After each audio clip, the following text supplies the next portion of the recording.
Sehatra ny finoana no isarahantsika amin'ny takarivan'ny asabotsy ity notanterahina ny alahady lasa teo ny fanokafana ny voka-dehibe ho an'ny FJKM Ambodifahitra Martiora. Arahantsika avy hatrany ny fanadihadiana mahakasika an'izay.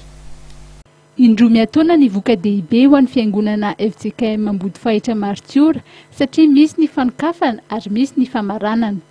Ny voka-dehibe moa dia andro iray lehibe tokoa eo amin'ny fiainan'ny fiangonana sy ny mpino kristianina.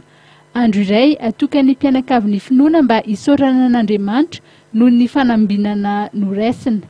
Ny alahady lasa teo no nanokafana ny voka-dehiben'ny fiangonana ka nandritra izany dia samy niezaka nandray anjara amin'ny asan'Andriamanitra ny kristianina tao atoerana sy ireo zanakam-pelezana izay voromaro tokoa.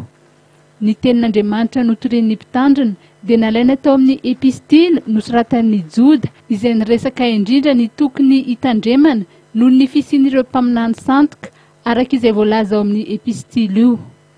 Notsindrina manokana ihany koa tao anatin'ny toriteny ny tokony anehoan'ny kristiana ny fitiavana an'Andriamanitra amin'ny endrika maro samihafa. Satria fetin'ireny io andro io dia nisy ny irana tolotry ny sampana sekoly alahady ho an'ireny tonga nanatrika ny fanompo-pivavahana ary nisy ny vavaka manokana natao ho an'ireny rehetra. Taorian'ny fanompo-pivavahana sy ny fandraisana ny fanasan'ny tompo dia niroso tamin'ny lavandy-bokatra ny rehetra satria maro ireo kristiana no nanolotra zavatra ka tsy maintsy navadika ho vola ireny vokatry ny tany ireny. Fa mbola tsy mifarana ny voka-dehibe ao amin'ny FJKM Ambodifahitra Martiora fa mbola mitohika amin'ny alahady fidijona izany ny famaranana.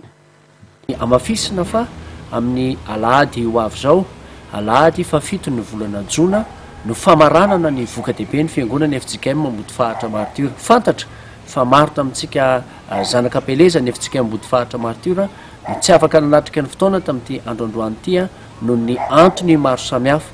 Ary zany indrindra no nahatonga ny fiangonana napakevitra ny amin'ny hoe atao indreo metaona ny voka-dehibe koa dia amin'ny alahady fa fito ny volana jona zao ny famaranana ny voka-dehibe eto amin'ny FJKM Ambodifahitra Martiora iantsona antsika tanànaka rehetra amin'ny sivy sasa moa manomboka ny fampivavahana ary mialohan'ny fampivavahana no andraisana izay anjara vokatra avy amin'ny tsiraray dia manantena ny fahatongavantsika rehetra tompoko voninahitra Andriamanitra.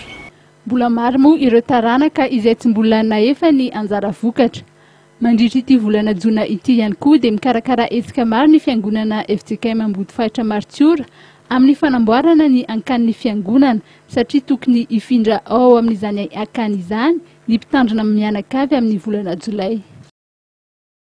Zay ny kitoko lasy toboko vavy no anakatonantsika ny pejin'ny fampahalalam-baovao tamin'ity takarivan'ny asabotsy ity. Isaorana feno ianao nanaraka izany hatramin'ny farany azadino mitohy hatrany ny fandarana itao fahitalavitra matv izay natao hanomezana fahafampo ho antsika any atokantrano any mametraka ny veloma mandrapitafa ho amin'ny manaraka indray. Veloma tompoko.